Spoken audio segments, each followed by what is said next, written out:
Hi everyone, this is RJ with Real Health, your single parent blogger, and I'm doing the best job that I can, staying healthy and fit with my family. As you remember from my last video, I had a girlfriend who had back surgery. So this blog topic I want to share with you is taking care of another person's child, a loved one. In this case, my girlfriend who's recovering from surgery has a 10-year-old daughter named Alyssa, and I've been in charge of taking care of her during the recovery process.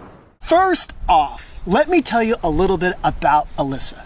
She is an adorable 10-year-old girl, talkative, full of energy. Everyone in my family gets along with her. She's just the spark in the family, and we just love her as a whole. Now, I'm not the biggest fan of Justin Bieber, but who says I have to get along with everything she does, right? Alyssa became part of my morning routine with my other children, and that meant getting up on time, getting dressed for school, downstairs for breakfast, and out the door to head to school. Well, during the first couple weeks, things started to change. I was noticing myself getting up a little later, not making breakfast on time, and starting to show up to school late.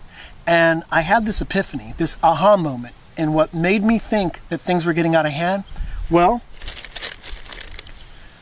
donuts were in the car on the way to school.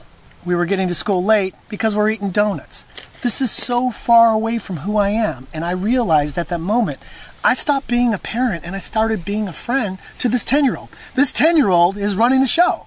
So after some late night thinking, I realized what was going on. I was becoming more of a friend and less of a parent when it came to managing this household. And I realized this 10-year-old kid was running the show.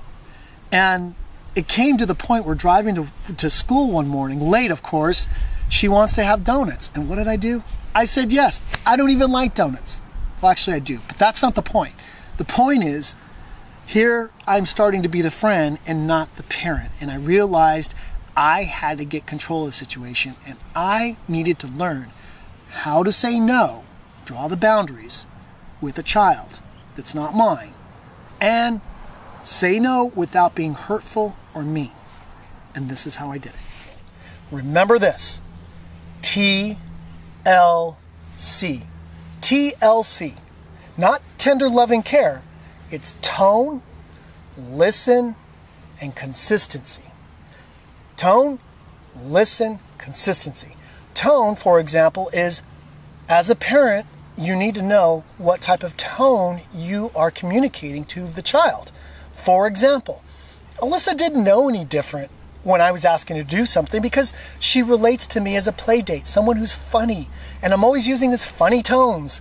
So I learned when I needed her to do something, I stayed consistent in my tone of my voice. For example, Alyssa, it's time to go to school.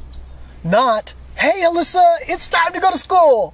It's, Alyssa, we need to go to school now. Number two is listening. The key to every parent is to listen. Know what's going on in the situation, in the environment. Too many times I wasn't aware of what was going on, and I wasn't listening to what Alyssa was saying. So what happens is, you run into this, can I have a donut? Yes. You're not supposed to get a donut in the breakfast hours. So I caught myself not listening. So the key to my awareness was to be a better listener as an adult, as a parent. Number 3 is consistency. A perfect example is that donut story I gave you. She wanted a donut, and my way of saying yes to this donut was to get her a protein shake. There's no consistency here. I'm agreeing to a donut and offsetting it with a protein shake. That just doesn't work. So I realized you don't need to be a constant negotiator in regards to getting a child to do something. You just need to be consistent, and setting those boundaries of consistency, the child is going to pick up that you're not going to be bendable all the time. And I learned that through these experiences. I hope you enjoyed this video on how I learned how to be a better parent for a loved one that's going through a health crisis. Follow me next week when I share with you how I created the ideal recovery environment for my girlfriend while she's recovering from her surgery. Again, this is RJ with Real Health, your single parent blogger. I look forward to your thoughts and comments at the end of this video. Enjoy.